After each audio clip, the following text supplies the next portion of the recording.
নমস্কার বন্ধুরা, আজকে আমরা নিয়ে চলে এসেছি শুভ বিবাহের আরেক জমজমাট পর্ব। তো চলো দেরি না করে আমরা দেখে নিই আজকের এপিসোডে কি ঘটতে চলেছে। শুরুতে আমরা দেখতে পাচ্ছি তেজ আর সুধা একে অপরের দিকে তাকিয়ে আছে। সুধার মন খুব খুশি, দুজনেই ভালোবেসে একে অপরের দিকে তাকিয়ে আছে। তেজ বলে আমি আসি, তেজ চলে যায়। তেজ চলে যাওয়ার পরেও সুধা তেজের কথাই ভাবতে থাকে। সুধা মনে মনে খুব খুশি স্বামীকে তার পাশে পেয়ে। তেজ যে তার জন্য এতটা চিন্তা করে এটা ভেবেই সুধা মনে মনে খুব খুশি। এদিকে দেখা যাচ্ছে বিদ্যুৎ চমকাচ্ছে। সুধা বলে মনে হয় দুর্যোগ হবে। নিচে দেখা যাচ্ছে জ্যোৎস্না ঠাম্মিকে এসে বলে, ঠাম্মি তুমি যে গজাননের জন্য মালাটা গড়েছিলে তো সেটা তো আমি পাচ্ছি না। আমাকে ভাই তো আলমারির চাবিও দিল, বললো দেখে নিতে। আমি সেখানেও দেখলাম, কই আমি তো খুঁজে পেলাম না। ঠাম্মি বলে নেই নেই মানে?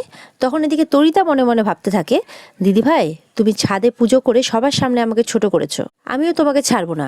তোমাকে কিভাবে যে জব্দ করতে হয় এটা আমি খুব ভালো করে জানি। দাদা ভাইও বাড়ি নেই, এবার কে বাঁচাবে তোমাকে? এগুলোই ভাবতে থাকে তরিতা মনে মনে। এদিকে সুধা ঘরে কারো ছায়া দেখতে পায়, বলে কে কে ওখানে? কিছুক্ষণ বাদে দেখে সেখানে ঠাম্মি আর তরিতা। তরিতা আর ঠাম্মি এসেছে সুধার ঘরে প্রশ্ন করতে যে গয়না কোথায় গেল। কিছুক্ষণ বাদে জ্যোৎস্নাও চলে আসে। সুধা বলে, ঠাম্মি আপনি এই সময় এইখানে? ঠাম্মি বলে, তোমাকে যে আমি গয়না আর সোনার মুকুট দিয়েছিলাম সেগুলো কোথায় সুধা? সুধা বলে, ঠাম্মি ওগুলো তো আমার ঘরে, মানে মিস্টার বসু মল্লিকের ঘরে আলমারিতে রাখা আছে, আর ওই আলমারির চাবি ওই ঘরেরই ড্রয়ারে আছে, আমি এক্ষুনি এনে দিচ্ছি। তখন ঠাম্মি বলে, দাঁড়াও, এই যে চাবি আমার কাছেই আছে। চাবি দেখিয়ে বলে ঠাম্মি, কিন্তু গয়না একটাও আলমারিতে নেই। তেজের ঘরেও কোনো গয়না নেই, কোথাও নেই। সুধা তো এটা শুনে খুব অবাক হয়ে যায়। ঠাম্মি প্রশ্ন করতে থাকে, গয়নাগুলো গেল কোথায়? আমি নিজে গিয়ে দেখে এসেছি, গয়নার জায়গা একেবারে ফাঁকা। সুধা অবাক হয়ে যায়, চুপ করে থাকে। জ্যোৎস্না বলে, মা মনে হয় সুধা সব গয়না এখানেই নিয়ে এসেছে, ওকে বলো যাতে ও গয়নাটা বের করে দেয়। ঠাম্মিকে বলে। সুধা বলে, বিশ্বাস করো এখানে কোনো গয়না নেই। ঠাম্মি তখন বলে, চুপ করো, ওই সব গয়নার উপরে তোমার আর কোনো অধিকার নেই সুধা। ওই সব গয়না তুমি আমাকে ফিরিয়ে দেবে এক্ষুনি। সুধা বলে, কিন্তু আমার কাছে তো সত্যি এই ঘরে কোনো গয়না রাখা নেই, আমি তো এই ঘরে খালি হাতে এসেছি। সুধা বলতেই থাকে, কিন্তু আমি তো ওই ঘর থেকে কোনো গয়না নিয়েই আসিনি। তরিতা বলে, খালি হাতে কাজ হবে না ঠাম্মি, এইখানেই কোথাও গয়না আছে, আমাদেরকে খুঁজতে হবে। আমি খুঁজছি ঠাম্মি, তুমি একটু দাঁড়াও। তারপর তরিতা মনে মনে বলতে থাকে, খুব তোমার ঘর সাজানোর শখ না? এবার আমি তোমার ঘর দেখাচ্ছি কিভাবে তোমার সাজানো থাকছে। দেখা যাচ্ছে তরিতা সব জায়গায় এলোমেলো করে ফেলছে, কলসি ভেঙে ফেললো, ঘরে সব জায়গা তছনছ করে ফেলছে গয়না খোঁজার জন্য। ইচ্ছে করেই করছে, সমস্ত সাজানো গোছানো জায়গাগুলো নষ্ট করে দিচ্ছে। সুধা আটকানোর চেষ্টা করছে, কিন্তু তরিতা কিছুতেই শোনে না। এরপরে গজাননের জায়গাটা নষ্ট করার জন্য যায় তরিতা, তখন সুধা বাধা দেয়। জ্যোৎস্না বলে, ঠাম্মি তরিতা তো সব জায়গাতেই খুঁজছে, কিন্তু কই গয়না তো কোথাও নেই। তার মানে সুধা হয়তো সত্যি কথাই বলছে। তরিতা বলে, তার মানে দিদিভাই গয়না চুরি করে অন্য কোথাও লুকিয়েছে, হয়তো বাপের বাড়ি পাচার করেছে, আবার এখন বড় বড় কথা বলছে, আবার ঘটা করে গজাননের প্রতিষ্ঠা করেছে। কিন্তু তোমার মতো মিথ্যেবাদীর কাছে থাকলে গজাননের অপমান হবে। তরিতা এত কিছু করছে, এত তছনছ করছে, ঠাম্মি কিন্তু সবটাই দেখছে, কিন্তু কিচ্ছু বলে না। তরিতা বলে, গজানন এখানে থাকবে না। যেই গজাননকে সরাতে যাবে অমনি সুধা তরিতার হাতটা মচকে দেয়। তরিতা বলে, আহ কি করছো দিদি, আমার লাগছে, আমার হাতটা ছাড়ো। তখন সুধা বলে, খবরদার খবরদার, গজাননকে কিন্তু এখান থেকে সরানোর ব্যবস্থা করো না, আর আমাকে কিন্তু দুর্বল ভাবারও চেষ্টা তুমি করো না। তরিতা তরিতার হাতটা কিন্তু মচকে রেখেছে, তরিতা ছাড়ানোর খুব চেষ্টা করছে। এদিকে দেখা যাচ্ছে তেজ ফ্যাক্টরিতে গেছে। ইমন বলে, তুমি এসে গেছো তেজ, আমি তোমার জন্য অপেক্ষা করছি, তোর ডেকোরেশন আয়োজন সমস্ত কিছু রেডি, তুমি একবার গিয়ে দেখে নাও। তেজ ইমনকে কোনো পাত্তা না দিয়ে ইমনকে ইগনোর করে ভেতরে যায়। তখন ইমন তেজের হাতটা ধরে নেয়, তেজ হাতটা ছাড়িয়ে নেয়। ইমন বলে, তোমাকে যাতে এত কিছু দায়িত্ব না নিতে হয়, আমি নিজের কাঁধে দায়িত্বটা নিয়ে সব কাজ ভালো মতো করে দিয়েছি। তেজের কাছে এসে বলে, আমি জানি তুমি খুব চিন্তিত তেজ, আমি সুধার ব্যাপারটা নিয়ে তোমার উপরে এত রেগে আছে, সুধাও তোমার ঘাড়ে এমন ভাবে চেপে বসে আছে না, না পারছো তুমি ওকে ফেলতে, আর না পারছো ওকে স্ত্রীর জায়গা দিতে। Very unfortunate situation. তখন তেজ বলে, কোনোটাই সিচুয়েশন খারাপ নয়, এই সমস্ত কিছু তোমার ভুল ধারণা ইমন। আমি সমস্তটা জেনে স্বেচ্ছায় সুধাকে বিয়ে করেছি, আর আমি এটা খুব ভালো করে জানি যে কনস্পিরেসি করে তুমি আমাদের বিয়েটা ভেঙে দেওয়ার অনেক চেষ্টা করেছো, আর এখনো করে যাচ্ছ। ইমন বলে, আমি কেন করব না তেজ, আমি তো তোমাকে খুব ভালোবাসি, আমি এখনো তোমাকে খুব ভালোবাসি। 2 বছর আগে যদি ঠাম্মি আমাদেরকে আলাদা না করে দিত তাহলে হয়তো আজ মানে সিচুয়েশনটা অন্যরকম হতো, সুধার জায়গাটা আজকে আমার হতো তেজ। এইভাবে উল্টোপাল্টা কথা ইমন বলতেই থাকে। তেজ তো রেগে যায়। ঠিক সেই সময় বিজিত আসে, বলে যে রেড অ্যালার্ট জারি হয়েছে, প্রচুর বৃষ্টি হবে, সাইক্লোন আসছে, শুধু তাই নয় প্রবল বৃষ্টি হওয়ার সম্ভাবনা, আমার মনে হয় না গণেশ পুজো করাটা সম্ভব হবে, বিজিত বলে। এদিকে তো হাতটা মচকেই রেখেছে সুধা তরিতার। বলে আমার গজাননের দিকে তাকানোর তোমার সাহস কিভাবে হলো? শোনো তরিতা, সেদিন তুমি আমাকে বাড়ির থেকে বার করে দিয়েছিলে। আমি সেদিন তোমায় কিচ্ছু বলিনি, তার মানে এই নয় যে তোমার সব অন্যায় আমি চুপচাপ মেনে নেব। পর থেকে আমার সাথে এই ধরনের আচরণ করার আগে 10 বার ভেবে দেখো। তরিতা বলে কি করছো কি দিদি ভাই, লাগছে আমার। সুধা তরিতার হাতটা ছেড়ে দিয়ে দূরে ঠেলে দেয় তরিতাকে। ঠাম্মি বলে বাড়াবাড়ি করো না সুধা। তখন সুধা বলে আমি কোনো বাড়াবাড়ি করছি না ঠাম্মি, আমি শুধু নিজের পক্ষে লড়াইটা করছি।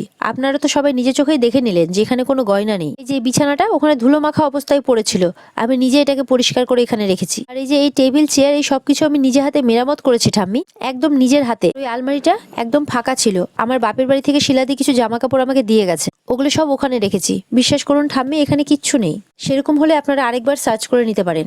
দেখা যাচ্ছে সেখানে চিরকুটও আসে, জানলা দিয়ে সবটা দেখতে থাকে।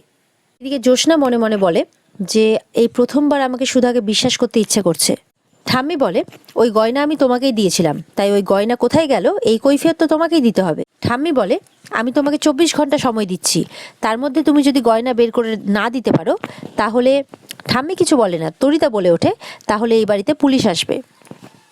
ওদিকে চিরকুট কিন্তু জানলা দিয়ে সবটাই দেখছে, সবটাই শুনছে। তরিতা ঠাম্মিকে একটু আলাদাভাবে নিয়ে এসে বলে ঠাম্মি এটাই কিন্তু সুযোগ দাদাভাই জীবন থেকে দিদিভাইকে একদমের জন্য বের করে দেওয়ার। তুমি পুলিশ ডেকে দিদিভাইকে। তখন ঠাম্মি বড় বড় চোখ করে তরিতার দিকে তাকায়। তরিতা ভয় পেয়ে যায়। ঠাম্মি বলে মনে রেখো কথাটা সুধা, তোমাকে কিন্তু 24 ঘন্টা সময় দিলাম আমি, তার মধ্যেই তোমাকে ওই গয়না খুঁজে বের করতে হবে। চিরকুট চলে যায় ওখান থেকে সবকিছু শুনে। ঠাম্মি বলে তুমি যতই যা কিছু করো না কেন আমি কিন্তু দুর্বল হব না। ঠাম্মি এই কথা বলে চলে যায়। জ্যোৎস্নাও চলে যায়। তরিতা থাকে। তরিতা সুধাকে বলে শোনো দিদিভাই, কালকে ফ্যাক্টরিতে গণেশ উৎসব, বাড়িতে কিন্তু কেউ থাকবে না। তুমি যদি বাঁচতে চাও তাহলে পালিয়ে যাও, নইলে তোমার ঠাঁই হবে কোথায় জানো তো? সংশোধনাগারে। সুধা তো কাঁদতে থাকে, কাঁদতে কাঁদতে মাটিতে বসে পড়ে। মনে মনে ভাবে এই বাড়ির লোকজন আমাকে এতটা অবিশ্বাস করে। এদিকে গোছানো ঘরটাকে সমস্ত জায়গাটা এলোমেলো করে রেখেছে, মাটিতে এটা ওটা পড়ে আছে, সবকিছু এলোমেলো করে দিয়েছে তরিতা। সুধা কাঁদতে কাঁদতে বলতে থাকে কেন আমার সাথে বারবার এই সমস্ত কিছু ঘটে, আমি তো সবকিছু মাথা পেতে নিয়েছি। গজাননকে বলে হে গজানন, তারপরেও কি সমস্ত চোরের দায় চোরের অপবাদ আমার মাথায় লাগবে? তেজ বলে বিজিত সমস্ত জানলা দরজা বন্ধ করে দাও, দেখো যাতে কোনোভাবে জল না ঢোকে। ইমন বলে তেজ তুমি চলো আমার সাথে, এখানে কিন্তু সামনেই নদী আছে, এখানে থাকাটা সেফ নয়। তেজ হাতটা ছাড়িয়ে নেয়, বলে তোমার যেখানে যাওয়া তুমি যাও, আমি এখান থেকে এক পাও নড়বো না। ইমন বলে আই ইউ ম্যাড, তুমি কি বুঝতে পারছো না এখানে থাকাটা সেফ নয়? তেজ বলে এই ফ্যাক্টরিতে পুজো ইমন, সবটা হয়ে গেছে, এটা ছেড়ে যাওয়া আমার পক্ষে সম্ভব নয়। ইমন বলতে থাকে তুমি এখান থেকে চলো। তেজ তো খুবই রেগে যায়, বলে তোমার যেখানে যাওয়া তুমি যাও না এখান থেকে, কেন আমাকে বিরক্ত করছো? লস্ট ইমনকে বলে।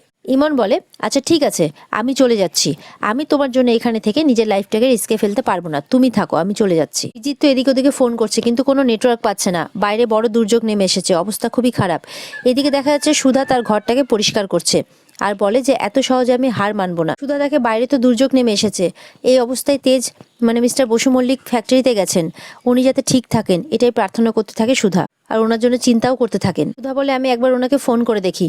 এদিকে দেখা যায় কারেন্ট চলে গেছে, ফ্যাক্টরিতে তেজ আছে। বিজিৎ বলে আমি সবাইকে ফোন করে দেখছি কিন্তু কোনো নেটওয়ার্কও নেই। তেজ বলে বাড়িতে তো একবার জানাতেই হবে এখানকার সিচুয়েশনের ব্যাপারে। তেজ তখন ফোনটা বের করে ফোন করতে যায়, দেখে যে নেটওয়ার্ক নেই, বলে যে সত্যি তো নেটওয়ার্ক নেই। এদিকে রেড অ্যালার্ট জারি হয়েছে, বাইরে অ্যানাউন্সমেন্ট হচ্ছে প্রবল ঘূর্ণিঝড় ধেয়ে আসছে, সবাই যাতে যে যার বাড়িতে সাবধানে থাকে, বাইরে যাতে কেউ না বেরোয়, সমস্ত নদীর পার্শ্ববর্তী এলাকা খালি করে দেওয়া হচ্ছে। এদিকে তো তেজের মাও চিন্তা করতে থাকে যে এই দুর্যোগের মধ্যে তেজ বাইরে গেল ফ্যাক্টরিতে, কি হবে এখন? বাবা বলে আমাদের ফ্যাক্টরি তো গঙ্গার ধারে আর তেজ ফ্যাক্টরিতে।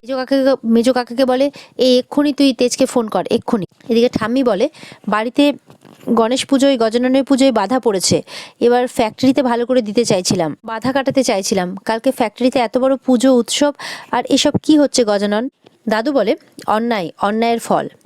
কাননবালা দেবী তখন বলেন মানে? দাদু বলে যেই ভুল তুমি বারবার করছো কানন, তার ফল তো গজানন দেবেনি।